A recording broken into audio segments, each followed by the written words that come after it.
Javier's helping surprise. Javier loved to build towering castles with his colorful blocks. Click, clack, stack. But today, he noticed his mom looked a little tired. She moved around the house like a sleepy butterfly, tidying up toys and wiping up spills. "I'm going to rest my eyes for just a minute," Mom said with a soft yawn, sitting in her favorite comfy chair. A secret idea popped into Javier's head. It was a surprise idea. He tiptoed over to his messy pile of toys. "Time for a secret mission," he whispered. First, he gathered all the race cars and parked them in their garage box. Vroom? Then, he collected the dinosaurs and put them back in their jungle bin. Roar! But there were still so many blocks. His arms were starting to feel like wiggly noodles. Next, Javier saw the basket of clean laundry. "I can fold this," he thought. He picked up a big, fluffy towel. He tried to fold it once, then twice, but the towel was bigger than he was. Soon, he was all wrapped up like a little burrito. "What's going on here?" a gentle voice asked. Mom was awake, and she was smiling. She saw the tidy toy corner and the towel burrito boy. "Were you trying to help me, sweetie?" she asked, her voice full of warmth. Javier nodded, his cheeks a little pink. "It's a big job," he said. "Well," said Mom, "big jobs are easier for a team. How about we become Team Cleanup?" She held out her hand for a high five. Together, they folded the laundry. Mom made a shirt look like a little square, and Javier tried to copy her with the small washcloths. They made a tall tower of folded clothes. "Our tower is taller than your castle." Mom laughed. Team Cleanup was unstoppable. They put the last of the blocks away and fluffed the pillows on the sofa. With 2 people working, the house was tidy in no time at all. It felt like magic. "Look," said Mom, pointing to the clock. "We finished so quickly. We have extra time to play before dinner." Javier's eyes lit up. "Can we build a castle together?" he asked. "Of course," said Mom. As they built the biggest, most colorful castle ever, Javier felt a happy warmth inside. Helping was a wonderful surprise, but doing it together was the best adventure of all. Nico and the Forgotten Homework. Nico had a brand new, super fast toy rocket called the Star Blazer. It was bright red with silver fins, and all he could think about was whooshing it through the sky. After school, he thought, we're going on a mission to Mars. As soon as he got home from school, Nico dropped his backpack by the door. Thump! The Star Blazer was waiting. He grabbed it and ran into the backyard, ready for adventure. Nico, his mom called from the kitchen. Don't forget you have homework. I'll do it later, Nico shouted back. He was too busy to think about math right now. VROOOSH. The Star Blazer soared past the flowers and circled the big oak tree. We're entering the asteroid belt, Nico narrated, ducking behind a bush. Just then, the phone rang. It was his best friend, Leo. Can I come over to play rockets? Leo asked. Yes, shouted Nico. When Leo arrived, he asked, did you finish your homework? Nico shuffled his feet. Not yet, he mumbled. I wanted to play first. Leo held up his own rocket. I did mine as soon as I got home, he said. Now I don't have to worry about it. Nico decided his homework could wait just a little longer. The two friends had a blast. Their rockets raced each other to the clouds and explored the alien planet of the vegetable garden. They laughed and ran until their cheeks were as red as the Star Blazer. Snack time, Mom called. As they ate cookies, Mom asked gently, Nico, what about that homework? A worried feeling started to bubble in Nico's tummy, right next to the milk and cookies. Soon, it was time for Leo to go home. See you tomorrow, Leo waved. Suddenly, the backyard felt quiet, and the fun was over. Nico looked at the setting sun and remembered the math worksheet still sitting in his backpack. Nico sat at his desk, but he was tired from playing. The numbers on the page looked wiggly, and it was hard to think. I wish I did this first, he sighed. His mom sat with him. When you take care of your responsibilities first, she said softly, your playtime is much more fun because you don't have to worry. The next day, Nico knew just what to do. He marched right to his desk and finished his homework before anything else. And when he ran outside, the star blazers seemed to fly even higher. He had the whole afternoon to play with no worries at all. Mariana's day without screens. Mariana loved her shiny tablet. She could watch cartoons, play games, and draw sparkly pictures all day long. One sunny morning, her mom said, "Mariana, today is a no-screens day. Let's have an adventure outside." Mariana frowned. "But it's boring outside," she grumbled. Her mom just smiled and took her hand. "I promise you'll find magic out here too." They stepped into the backyard. The sun was warm on their skin, and a little bluebird was singing a cheerful song from a branch on a big oak tree. "What kind of magic?" Mariana asked, kicking at a stray dandelion. Her mom pointed to a big, leafy bush covered in pink flowers. "The magic of hide and seek," she whispered. Mom covered her eyes and started counting. 1, 2, 3. A giggle escaped Mariana's lips. She dashed behind the big bush, crouching down so her mom couldn't see her. She peeked through the leaves, her heart thumping with excitement as her mom called out, "Ready or not, here I come." After their game, Mariana lay on the soft grass and looked up at the sky. A big, fluffy cloud drifted by. "That one looks like a fluffy sheep," she said, pointing. "And that one looks like a dragon," her mom added, lying down beside her. Suddenly, a tiny ladybug with a shiny red back landed on Mariana's finger. It tickled as it crawled with its tiny legs. "Hello, little friend," Mariana whispered, watching it closely. She had never noticed how perfect and beautiful a ladybug was before. Next, Mom brought out a big bucket of soapy water and a bubble wand. Mariana dipped the wand in and blew gently. A huge, shimmering bubble floated up, up, up into the air, reflecting a rainbow of colors in the sunlight. She and her mom chased the bubbles, laughing as they popped on their noses. They ran and jumped until they were both breathless, collapsing in a happy pile on the grass. As the sun began to set, painting the sky in shades of orange and pink, Mariana gave her mom a big hug. "You were right, Mommy. There is magic outside, the best kind of magic." That night, as Mariana snuggled into bed, she didn't think about her tablet at all. She dreamt of fluffy cloud sheep, tickly ladybugs, and chasing rainbow bubbles in the warm sunshine. She couldn't wait for her next outdoor adventure. Carlos and the puppy on the street. Carlos was walking home from the park, happily kicking his red soccer ball. Tap, tap, tap, it went against the sidewalk. Suddenly, he heard a tiny sound, like a soft whimper, coming from a nearby alley. Curious, Carlos peeked into the alley. Tucked inside a cardboard box was a tiny puppy. It was all alone, shivering, and looking very scared. "A puppy," Carlos whispered excitedly. He rolled his soccer ball toward the box. "Want to play?" But the puppy just whimpered and tucked its tail between its legs. Carlos looked closer and saw that the puppy's fur was dirty, and it looked very hungry. A wave of sadness washed over Carlos. This little puppy didn't need a game. It needed help. "It's okay," he said in a soft voice. "I'll take care of you." Very carefully, he reached into the box and gently scooped up the shivering pup. He carried the puppy all the way home. "Mom, look what I found," he said, walking into the kitchen.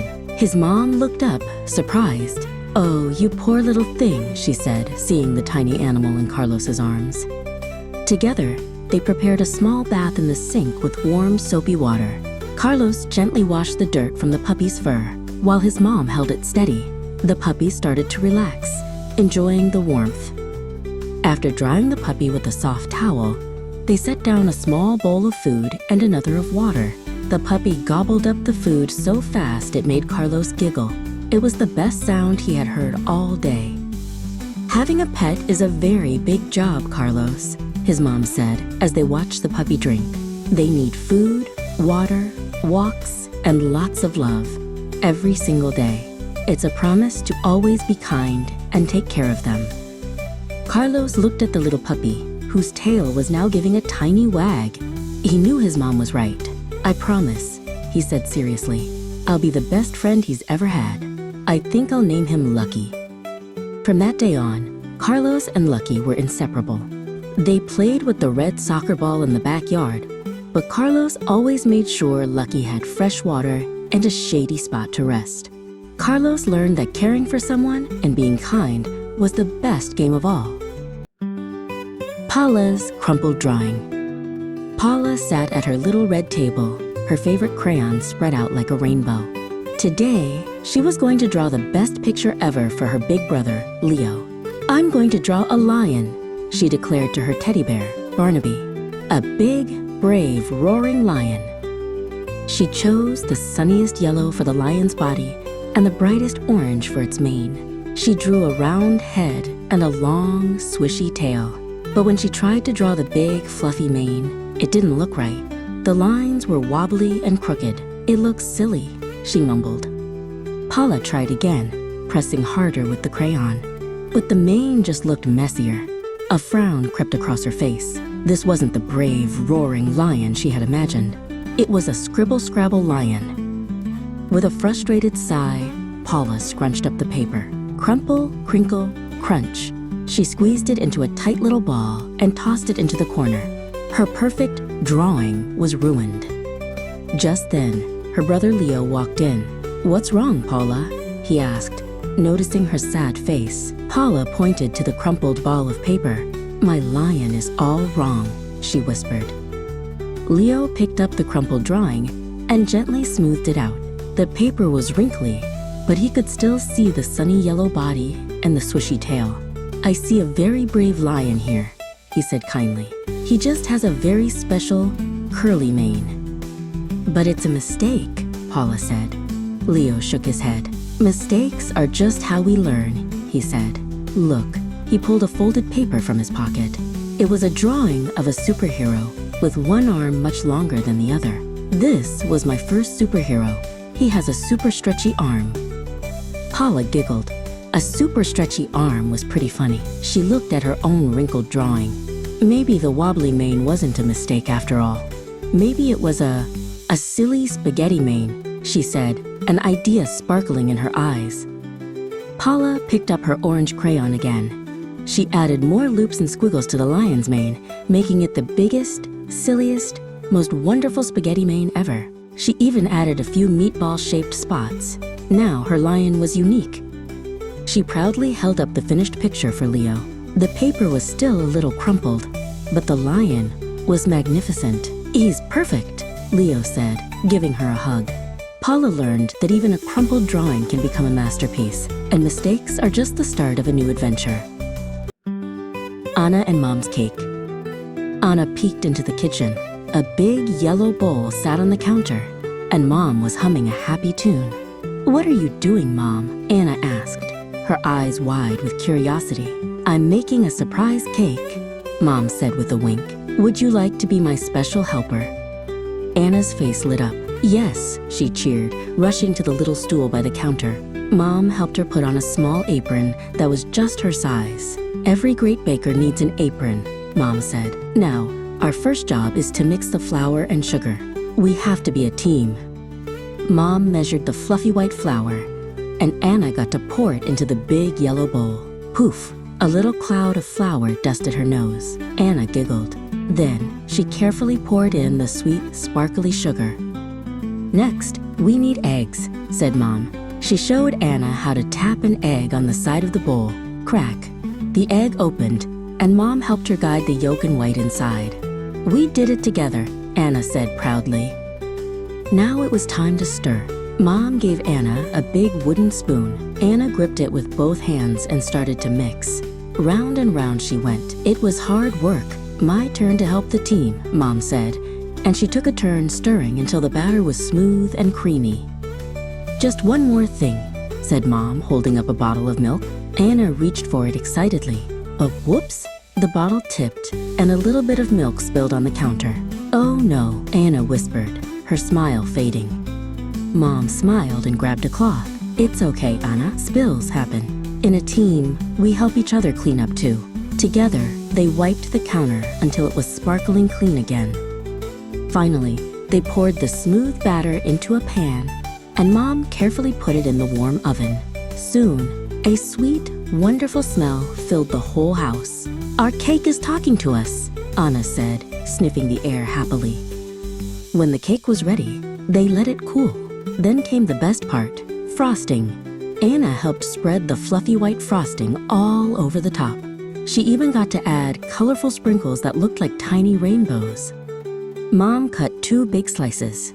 They sat at the table and took the first bite. It was delicious. "We make a great team, Mom," Anna said with a mouthful of cake. "The very best," Mom agreed, giving her a hug. Making the cake was fun, but sharing it together was the sweetest part of all. Luis and the Lost Ball. Luis had a brand new soccer ball. It was bright red with shiny black patches, and it was his favorite thing in the whole world. "This is the best ball ever," he would shout, kicking it high into the air. One sunny afternoon, Luis took his ball to the park. He ran and dribbled and scored imaginary goals against the big oak tree.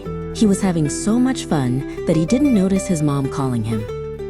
"Time to go, Luis," she called again. Luis was so excited to tell his mom about his amazing goals that he ran to her, completely forgetting about his bright red ball. It sat all alone in the middle of the big green field. Later that evening, Luis wanted to play in the yard. "Mom, where's my ball?" he asked. They looked in his room, they looked in the garage, they looked everywhere, but the ball was gone. Luis's eyes filled with tears. "My ball, it's lost," he cried. His mom gave him a big hug. "I know you're sad, sweetie," she said softly. "When we have special things, it's our job to take good care of them." Luis felt terrible. He knew his mom was right. He had been so busy playing that he hadn't been responsible. He missed his bright red ball very much and wished he had remembered to bring it home. The next morning, his mom said, "Let's go back to the park, just in case." As they got closer, Luis saw another little boy kicking a ball, a bright red ball with shiny black patches. "That's my ball," Luis shouted, and he started to run. The other boy's father saw them coming. "Were you here yesterday?" he asked with a kind smile. "My son found this ball after everyone had left." The man handed the ball to Luis. It was his ball. He hugged it tightly. Thank you," Luis said. He felt so happy and relieved to have his favorite toy back. From that day on, Luis was very responsible. Whenever he finished playing, he always put his bright red ball back in its special spot in the garage. He learned that taking care of his things was just as important as playing with them. Sophia's best birthday. Sophia woke up with the sun. It was her birthday. She bounced out of bed, her heart thumping with excitement. Presents, cake, a party, she sang to herself. She couldn't wait to see what surprises were waiting for her. She ran downstairs, expecting to see a mountain of colorful boxes, but the living room was empty. Her mom and dad greeted her with a big hug. "Happy birthday, sweetie," said Mom. "But where are my presents?" Sophia asked, looking around. "Your present this year isn't in a box," Dad said with a smile. "Your present is a whole day of adventures, just for us." The first adventure was a trip to the park. They flew a kite so high it looked like a tiny speck in the big blue sky.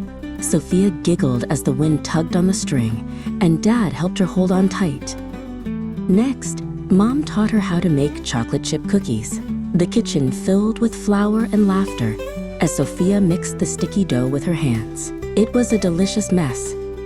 In the afternoon, they built a giant blanket fort in the living room. They snuggled inside with a flashlight, and Dad told stories about brave dragons and adventurous princesses. For dinner, they made homemade pizzas. Sophia got to choose all her favorite toppings.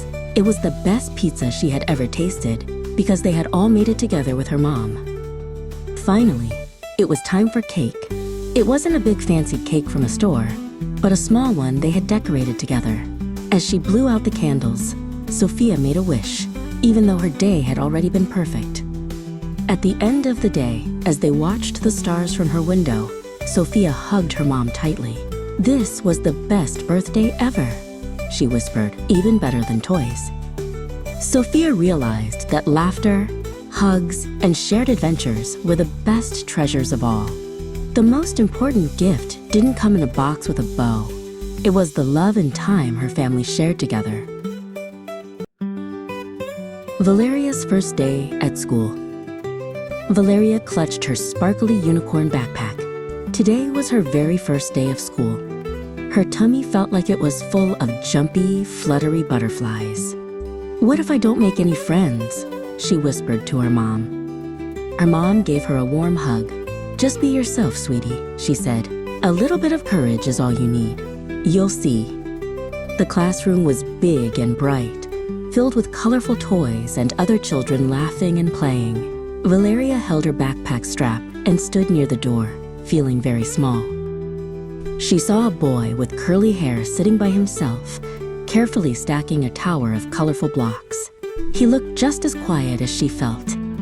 Valeria took a deep breath. She remembered her mom's words, "A little bit of courage." Her heart beat a little faster, like a tiny drum, thump, thump, thump. She walked over to the boy and his tower. "That's a really tall tower," she said softly. The boy looked up, surprised. A small smile appeared on his face. "Thanks, I'm Leo. Do you want to help me make it even taller?" Valeria's shy feelings started to melt away like a snowman in the sun. "I'm Valeria," she said, taking the block. "Yes, please." Soon, another girl with a big, sparkly bow in her hair came over. "Wow, can I play too?" she asked. "Of course," said Valeria and Leo at the same time. They built the tallest tower in the whole classroom. As they all laughed when it wobbled and tumbled down, Valeria realized her mom was right. With just a little courage, her first day of school had turned into a wonderful adventure. Making friends wasn't so hard after all. Mateo and the borrowed toy.